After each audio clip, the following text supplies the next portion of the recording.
Assalamualaikum warahmatullahi wabarakatuh. Alhamdulillahirrahmanirrahim. Wassalatu wassalamu ala Muhammadin wa ala alihi wa sahbihi ajma'in. Rekan-rekan semua, kali ini ketemu sama saya lagi, kata Pak Ahmad, mengenai teori evolusi jilid 2, yaitu mengangkat tema mengenai kisah Adam dan Hawa, sains atau kitab suci. Ya. Jadi, kalau kita bicara masalah evolusi yang seperti saya sampaikan sebelumnya, kali ini saya mau melihat bagaimana nih dari dua pandangan. Apakah memang selalu berkonflik atau bagaimana gitu ya. Jadi pertama, ini saya share data dari Pew Research Survey dari berbagai negeri muslim ya di dunia. Dan ternyata memang kalau kita lihat cukup beragam.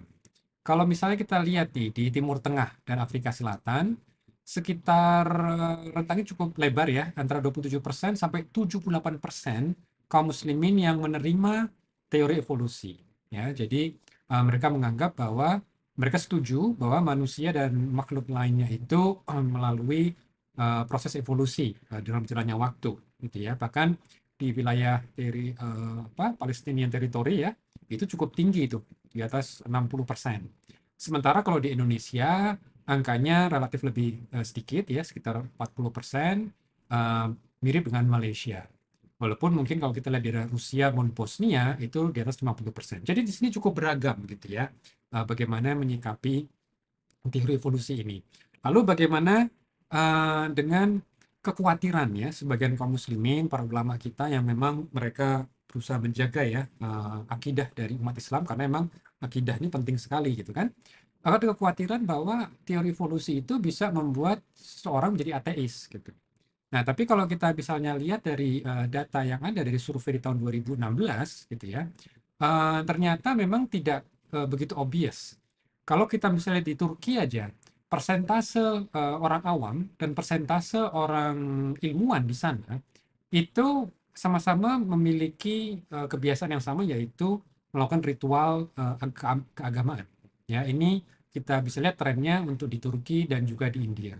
Walaupun di negeri-negeri Eropa atau Amerika cenderung memang ada kecenderungan ketika dia ilmuwan cenderung less religious, dia tidak begitu religius. Tapi bukan berarti dia semua menjadi ateis gitu. Tetap ada yang menjadi religius. Jadi artinya tidak otomatis ya belajar evolusi atau katakan menggunakan evolusi untuk menjelaskan ya, menjelaskan bagaimana proses manusia itu otomatis menjadi ateis gitu ya. Nah, kalau menurut saya, sebetulnya masalah utamanya adalah lensa berpikir kita, ya, lensa kita sebagai kaum muslimin. Dan ini adalah ayat di penghujung ayat Al-Furqan ayat 2. Nah, Auzubillahi. Di sini di penghujung disebutkan wa khalaqa kulla syai'in faqaddarahu taqdiran. Gitu. Kenapa ini menjadi ayat yang sangat bermanfaat buat saya sebagai ilmuwan, terutama untuk menyikapi evolusi? Itu karena di penghujung ayat ini disampaikan bahwa dan dia telah menciptakan segala sesuatu. Jadi dia ini adalah Allah ya. Dan dia menetapkan ukuran-ukurannya dengan serapi-rapinya. Jadi qadar di sini itu adalah ukuran spek gitu. Jadi kalau misalnya kita lihat qadar mengenai DNA gitu ya. DNA itu ada timin, ada adenin, ada sitosin, ada guanin gitu. Jadi para nukleotida ini ya itu sudah di tanda kutip dipaksa untuk berpasangan sesuai dengan struktur kimianya. Jadi timin itu akan berpasangan dengan adenin, sitosin itu dengan guanin. Jadi kalau misalnya terjadi mutasi ini, harusnya di sini adalah sitosin, ternyata dia berubah menjadi timin misalnya, seandainya dia menjadi timin. Nanti di sisi sininya itu akan berubah menjadi adenin juga. Gitu. Jadi ada semacam ketidakkekuasaan untuk menolak. Gitu. Jadi artinya apa? Ciptaan Allah Ta'ala itu hal-halnya itu banyak yang dipaksakan, tanda kutip, sudah ditetapkan. Mereka tidak kuasa untuk menolak. Nah, maka tugas kita sebagai ilmuwan itu adalah untuk melihat pola-pola tadi itu, semua yang terkuasai, gitu ya. Jadi kalau misalnya kita juga bayangkan mencampur air dengan garam, itu ujungnya pasti akan rasa asin. Jadi tidak ada ceritanya kita campurkan air sama garam, tahu-tahu rasanya jadi berbeda, jadi manis misalnya gitu ya. Ya tidak seperti itu. Jadi ada predictability. Walaupun kadang-kadang kita juga tahu mukjizat bisa bisa terjadi gitu ya. Nah, makanya di sini kalau kita lihat pola pewarisan misalnya. Pola pewarisan kita tahu ada tiga macam DNA. Ada DNA autosomal, ada DNA dari kromosom Y, dan juga ada DNA dari mitokondria. Jadi kalau kita lihat, bahkan DNA pun itu juga ada pola pewarisannya yang kita juga bisa prediksi. Maka di sini yang namanya kromosom Y itu selalu garis ayah anak laki. Dan sementara kalau DNA mitokondria itu selalu dari pewarisan dari ibu. Jadi mitokondria itu sebagai pabrik apa namanya pembuat ATP ya, energi, itu selalu diwariskan oleh ibu. Demikian juga kalau kita lihat bagaimana pewarisan penyakit genetik misalnya. Jadi kalau kita lihat di Indonesia itu cukup banyak penyakit beta thalassemia misalnya. Dan itu kita bisa prediksi juga. Jadi kalau misalnya di sini ada dua macam karier gitu ya, sang ayah membawa mutasi di gen beta thalassemia dan juga yang calon istrinya dia juga membawa, ketika dia menikah ya itu nanti kita bisa prediksi sebagian dari anaknya akan mengalami apa yang disebut dengan penyakit beta thalassemia gitu. Jadi artinya apa? Artinya banyak sekali hal-hal yang kita tidak bisa kendalikan. Seperti bagaimana DNA kita bekerja, bagaimana dia bereplikasi, bagaimana dia berpasangan, gitu ya. Kita tidak bisa mengendalikan itu. Demikian juga kita tidak bisa apa namanya menentukan mau pilih orang tua siapa, kita mau lahir di keluarga mana. Kita nggak bisa mengendalikan itu. Jadi ada dua macam lingkup kalau kita perhatikan. Ada lingkup yang kita tidak bisa mengendalikan, dan juga ada lingkup yang kita bisa menentukan pilihan. Seperti misalnya ini, dengan adanya teknologi biologi molekuler, kita bisa men-screening diri kita. Kalau kita tahu kita punya riwayat keluarga kita ada yang penyakit beta thalassemia, sebelum kita menikah kita berusaha berikhtiar supaya pasangan kita kelak bukan pembawa gen mutasi dari beta thalassemia gitu. Nah, di sini ada faktor pilihan di sini. Jadi walaupun kita tidak bisa apa ya memilih bahwa kita lahir sempurna gitu ya, tahu-tahu ya kita yang kita ketahui kita mewarisi misalnya mutasi dari gen ini. Tapi dalam memilih calon pasangan hidup itu kita bisa apa namanya bisa memilih kira-kira siapa yang mau kita nikah. Jadi artinya apa? Memang fungsi dari sains itu adalah untuk mengamati pola-pola di mana Allah telah tetapkan kodar atau spesifikasi dari ciptaannya. Gitu. Itu yang mungkin kita perlu perhatikan. Nah, ini ada satu yang cukup menarik ya, bagaimana seorang ustadz menjelaskan mengenai fenomena hujan.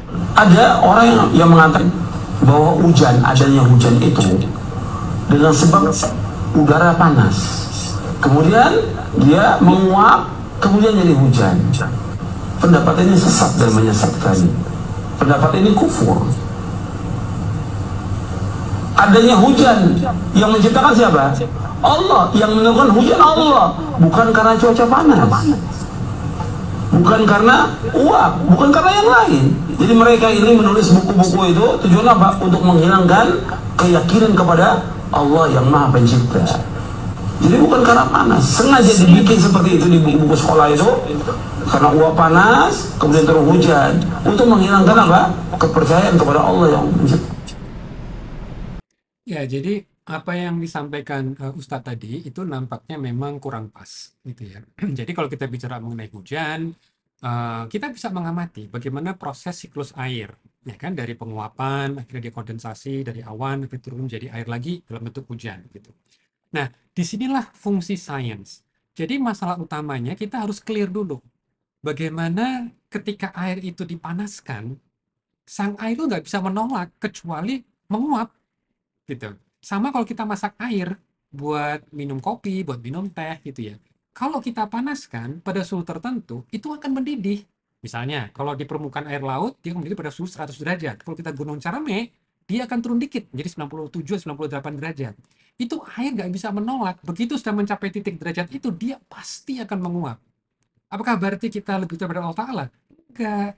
Karena semua ini telah ditetapkan oleh Allah Ta'ala. Gitu. Nah, maka fungsi dari manusia itu adalah memahami apa yang kita ketahui mengenai alam, lalu kita bisa buat model dan buat prediksi. Itu intinya ya. Jadi konsep mengenai kodar. Nah, kembali ke mengenai teori evolusi, memang kalau kita lihat manusia, itu definisi apa sih? Apakah menurut sains atau menurut kitab suci gitu ya? Jadi kalau kita perhatikan memang kalau kita pelajari sains evolusi itu kan sebetulnya dua pilar utamanya, yaitu adanya keragaman dan adanya seleksi. Ya, jadi nanti makhluk yang akhirnya terseleksi itu membawa pola-pola genetik tertentu, gitu ya. Oke. Jadi karena dia ada pewarisan apa namanya materi genetik tadi itu, kalau kita runut, misalnya kan kita punya orang tua, kita punya orang tua kita punya orang tua lagi gitu sampai ke atas gitu kan. Ujungnya nanti ada yang disebut dengan common ancestor. Nah, kalau dalam kitab suci, common ancestor kita itu adalah Adam dan Hawa gitu. Nah, kalau kita bicara mengenai manusia, jadi manusia menurut sains evolusi memang evolusi tidak memasukkan Nabi Adam maupun istrinya yaitu Hawa. Nah, tapi dia memiliki terma yang sangat spesifik yaitu Homo sapiens, Neanderthals, dan Denisovans. Sebetulnya ketika sains tidak memasukkan Adam atau Hawa, itu bukan berarti dia menafikan sebetulnya. Tapi sains itu berusaha melihat sesuatu yang dia bisa falsifikasi. Gitu. Jadi untuk mengatakan ada atau tidak, dia harus menelisik bukti-bukti yang ada. Itu bukti-bukti yang bisa diobservasi. Makanya memang ada yang mengatakan bahwa sains dan agama itu sebetulnya bekerja di ranah yang berbeda. Dia tidak harus selalu bertentangan gitu. Nah, makanya kalau kita lihat buku yang sempat saya buatkan kontennya yang lalu gitu ya, yang tulisan yang cukup bagus dari Brother Shuaib Ahmad Malik, yaitu bagaimana melihat evolusi dari lensa Al-Ghazali gitu ya. Di sini dijelaskan bahwa yang namanya Neanderthal, Denisovan, itu sebetulnya bukan moyang dari Homo sapien, karena mereka ini itu bisa dibilang kontemporer. Mereka pernah ketemu di satu masa gitu. Jadi bukannya mereka itu adalah nenek moyang kita gitu. Cuma memang dari sisi evolusi mereka mengatakan bahwa ada kalau di ujung sampai di ujung jauh ya, misalnya kayak Homo erectus gitu ya. Kita mungkin punya common ancestor dengan Homo erectus. Kalau Homo erectus itu sebetulnya bukan modern human ya, secara anatomi itu bukan modern human. Nah, seperti apa sih Neanderthal itu? Neanderthal itu sebenarnya mirip sekali ya dari sisi biologis gitu kan, dari sisi rangka tubuhnya gitu ya. Itu memang bisa dilihat ada perbedaan gitu ya. Nah, cuma yang menarik adalah kalau kita kembali, lalu bagaimana dengan kitab suci di mana ada kisah mengenai Adam dan Hawa gitu kan. Lalu bagaimana posisi kita dengan antara Homo sapien dengan Neanderthal misalnya. Lalu jadi pertanyaan apakah kita keturunan Adam ini pertama kalinya jadi Adam adalah Homo sapien yang pertama kali misalnya seperti itu gitu ya. Nah, di sini ada satu buku yang cukup menarik ya, ditulis oleh Joshua Swamidas gitu ya. Joshua Swamidas dia adalah seorang ahli biomedik di University of Washington dan dia juga seorang Kristen yang taat ya, dia observing Christian gitu kan. Dan dia menulis buku mengenai silsilah keturunan silsilah apa yang disebut dengan genealogy ancestry. Jadi keturunan yang dari sisi silsilah. Dan dia mengatakan satu konsep yang penting menurut dia bahwa keturunan silsilah itu berbeda atau bukan keturunan genetik, not genetic ancestry. Kenapa ini menjadi menarik? Karena begini. Jadi kalau kita lihat nih misalnya kontribusi DNA. Jadi sekarang kita ajak teman-teman untuk melihat yang titik tengah ini. Titik tengah ini adalah sekuen ya, sekuen dari genom kita. Anggap aja di sini adalah sekuen Pak Ahmad misalnya, DNA genomnya Pak Ahmad. Oke. Nah, jadi kalau kita tahu genomnya Pak Ahmad ini separuh datang dari ayahnya Pak Ahmad, separuh dari DNA ibunya Pak Ahmad. Ya, jadi masing separuh-separuh. Nah, orang tuanya Pak Ahmad itu kan juga ada kontribusi lagi, separuh lagi. Jadi nanti mulai kelihatan nih, ada semacam dilusi. Jadi kontribusi dari ancestornya Pak Ahmad di dua generasi ini itu sudah mulai berbeda. Tidak setebal seperti di sini, tidak sespesifik lagi seperti di sini. Oke. Semakin kita makin ke atas ke kakek-kakeknya Pak Ahmad, kakek-kakek-kakeknya Pak Ahmad sampai kalau kita lihat sampai ke 10 itu nanti kontribusi dari ancestor kita ke kita itu bisa dibilang sudah nggak ada. Jadi yang ada memang kita memiliki genom sebagai Homo sapien, tapi tidak ada lagi apa ya spesifik sekuen yang unik dari ancestor kita. Jadi di sini kalau misalnya ini implikasinya apa? Setelah 10 generasi ya, bahkan generasi ke-14 atau ke-16 ya ke atas dari kita, itu kita nggak bisa tahu lagi genom ancestor kita ini seperti apa gitu. Jadi ini yang menjadi menarik kalau kita tarik lagi sampai ke ujung gitu kan, sampai ke ujung, berarti kira-kira genomnya Nabi Adam itu seperti apa ya gitu kan. Nah ini kan yang jadi menarik nih. Karena apa? Karena dia sudah bisa dibilang nggak kelihatan lagi spesifikasinya kecuali kecuali kalau kita bisa menemukan semacam rangka yang bisa dipastikan inilah rangka Nabi Adam. Tapi kan kenyataannya kan kita nggak tahu. Misalnya kita nemu rangka nih, kira-kira data apa yang kita bisa yakini bahwa ini betul-betul adalah rangka Nabi Adam? Kan nggak ada tulisannya di tulang itu inilah Nabi Adam, kan nggak ada kan, gitu. Nah, jadi di sini kalau misalnya kita mau mengatakan bahwa sebetulnya sains itu tidak mampu membuktikan atau menolak keberadaan Adam sebetulnya, gitu. Karena apa? Kita apa ya? Tidak ada bukti yang bisa menegaskan ini loh DNA-nya Adam. Seandainya itu ada, nah disitulah sains akan bisa memfalsifikasi bahwa ternyata apakah dia memang keturunan dari yang lain misalnya gitu ya. Nah, tapi karena sosok itu nggak ada dan nggak mungkin ada, ya, karena sains itu kan sesuatu yang dia bisa observasi gitu kan. Tapi kita secara genealogi tahu itu pasti ada. Jadi saya misalnya, saya mungkin nggak pernah ketemu nenek moyang level keempat, kakek dari kakek saya misalnya gitu ya. Tapi saya yakin dia pasti ada gitu. Tapi kan saya nggak punya bukti, ya kan? Seperti apa namanya wajahnya, seperti apa, apalagi genomnya seperti apa. Saya nggak tahu gitu. Nah, makanya di sini karena apa namanya kita tidak tahu, kita bisa lihat bahwa hal yang menarik bagaimana kita menyikapi teori evolusi ini. Jadi kalau kita ingat bukunya Dr. Malik ya, Dr. Ahmad ya, Shoaib Ahmad Malik, dia mengatakan begini. Jadi sini ada 3 macam homo. Homo denisovan, Neanderthal, dan juga Homo sapien. Nah, kalau teman-teman masih ingat bahwa sebetulnya ada 4 kemungkinan bagaimana umat Islam itu menyikapi teori evolusi. Yang pertama dia pasti menolak. Ini yang paling umum ya, menolak secara keseluruhan. Dan yang paling ekstrim adalah dia menerima secara keseluruhan. Makanya di sana banyak sekali metaforik, suatu hal yang metafor gitu ya, bagaimana menyikapi sosok Adam itu misalnya ya kan. Nah, tapi kalau saya menganggap bahwa dari data yang ada, evolusi itu ada, ya kan?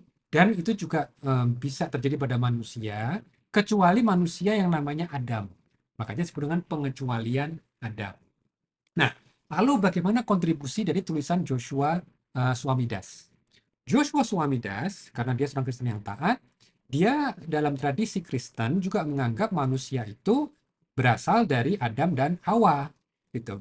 Lalu bagaimana ini kita bisa menyikapi data bahwa adanya evolusi dari suatu makhluk yang mirip sekali dengan kita, apa yang disebut dengan manusia, tanda kutip, gitu kan?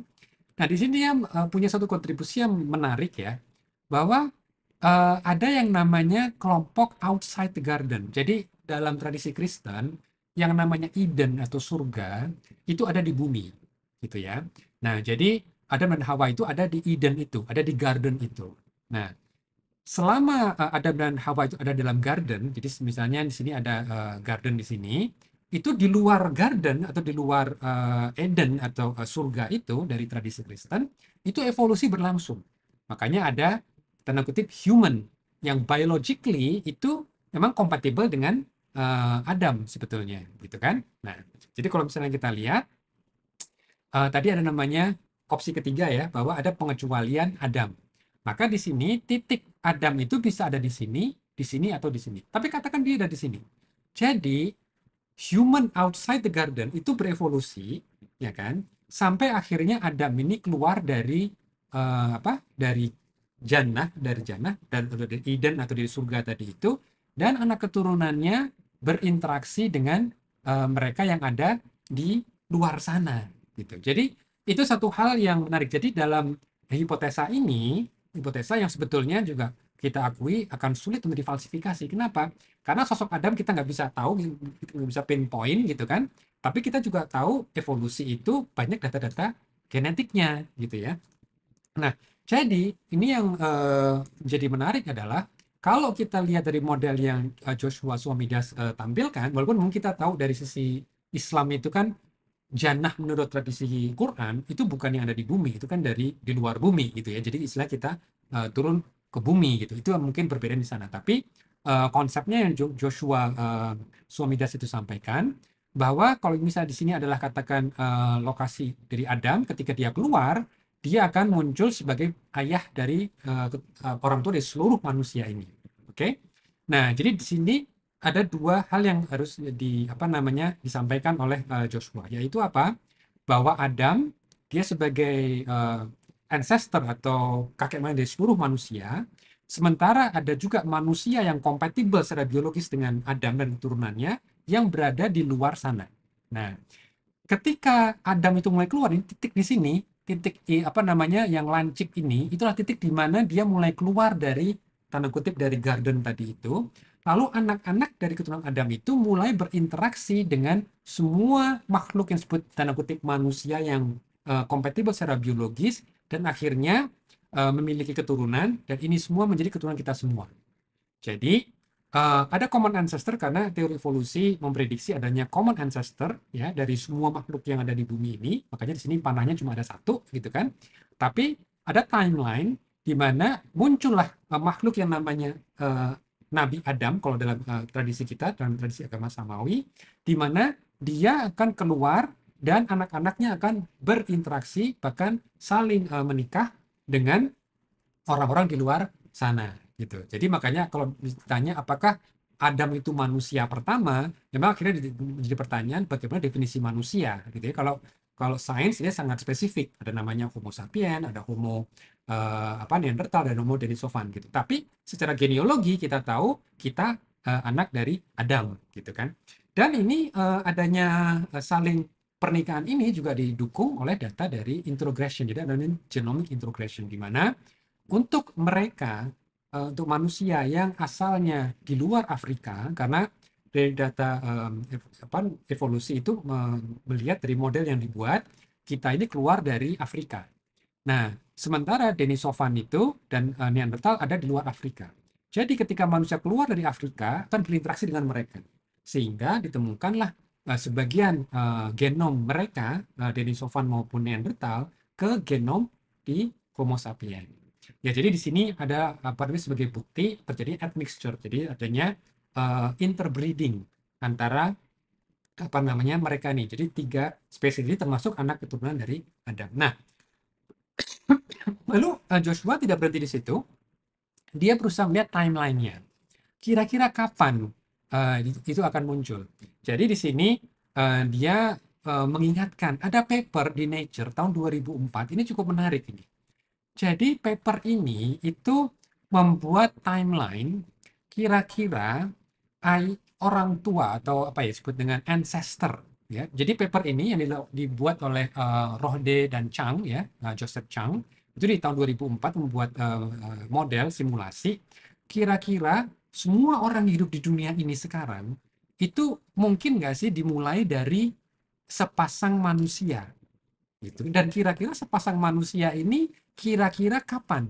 Nah, kalau misalnya kita bicara sepasang manusia, ya sepasang manusia yang dari pemahaman kitab, mungkin dari pemahaman kitab suci misalnya gitu ya, itu jangan dicampurkan dengan pemahaman sebagai genetic ancestry gitu, tapi sebagai nasab, sebagai silsilah gitu. Nah, kalau kita anggap definisi sebagai silsilah, bukan sebagai genetic ancestry, maka dari model itu kita bisa model itu memprediksi bahwa ternyata nggak sampai ratusan ribu tahun yang lalu.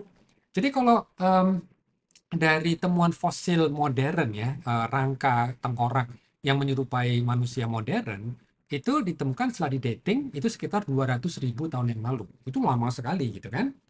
Nah, tapi kalau kita lihat ternyata Adam ini, tanda kutip ya manusia individu tadi kan, paper ini mengatakan individu, dia nggak ngomongin mengenai Adam gitu kan. Jadi begitu Joshua itu membaca paper ini, lalu dia bisa memahami, oh kalau gitu keberadaan Adam itu masih dimungkinkan. Karena apa? Model ini mengatakan bahwa individu yang menjadi nenek moyang atau kakek moyang dari semua manusia yang hidup sekarang, itu bahkan untuk mudahnya dia anggap di 1 Anno Domini, jadi di 1 Masehi gitu ya. Itu dia bisa munculnya 8.000 tahun yang lalu atau mungkin 10.000 tahun yang lalu. Munculnya sosok individu ini gitu.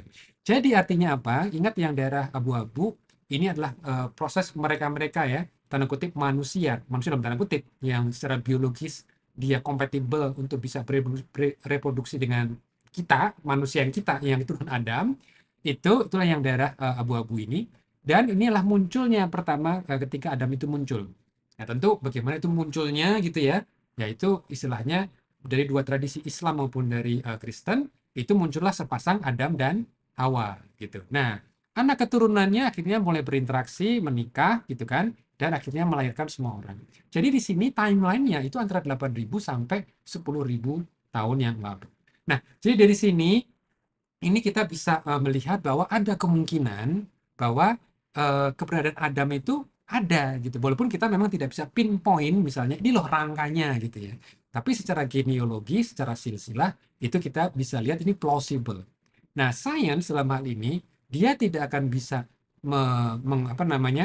memastikan, mengkonfirmasi atau menolak gitu ya. Karena apa? Dia tidak punya bahan untuk bisa diterima untuk menolak maupun untuk diterima gitu ya. Oke. Kecuali kalau ilmuwannya adalah seorang muslim atau seorang Kristen gitu ya. Buat mereka pun nggak ada masalah sebetulnya. Nah, jadi di sini yang ingin saya tekankan bahwa kalau kita bicara teori evolusi, kera bukan kakek moyang kita. Itu udah terlalu jauh gitu ya.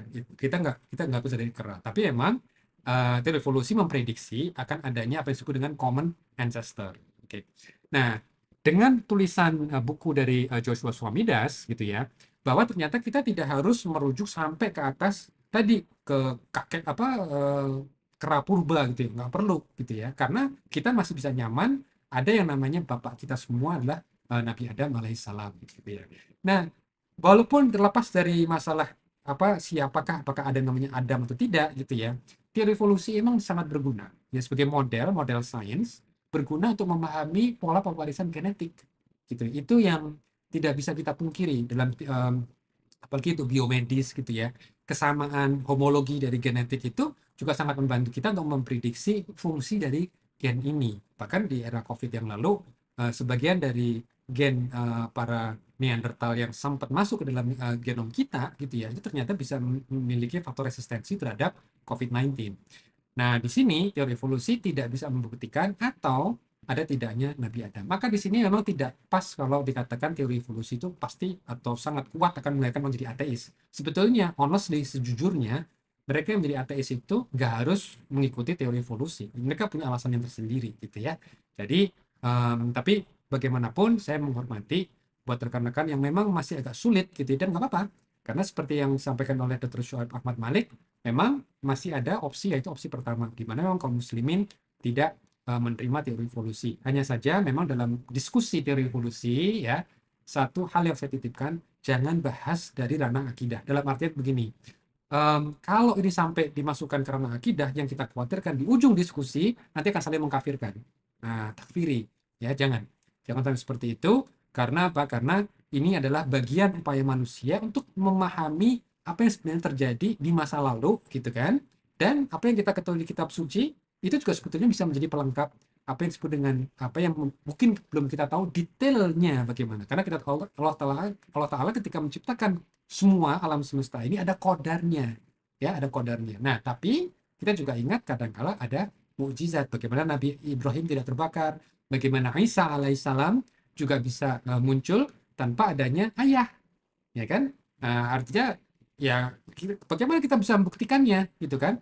Apakah kita punya jasad Nabi Isa yang kita bisa cek gitu kan DNA-nya, ada nggak itu dia kromosom Y-nya? Kan nggak ada. Jadi sains juga tidak akan bisa mengatakan bahwa Nabi Isa itu tokoh fiktif misalnya gitu ya, tidak bisa. Karena apa? Dia tidak bisa punya data yang menegasikan maupun untuk mengkonfirmasi, karena dia butuh sosoknya tadi itu untuk bisa dites gitu ya. Kalau tidak itu dia tidak bisa. Baik, itu yang saya bisa share, mudah-mudahan bermanfaat. Kalau misalnya ada komentar silakan tulis komen gitu kan, insya Allah bisa menjadi pembelajaran buat kita semua. Terima kasih. Jazakumullah khairan katsiran. Assalamualaikum warahmatullahi wabarakatuh.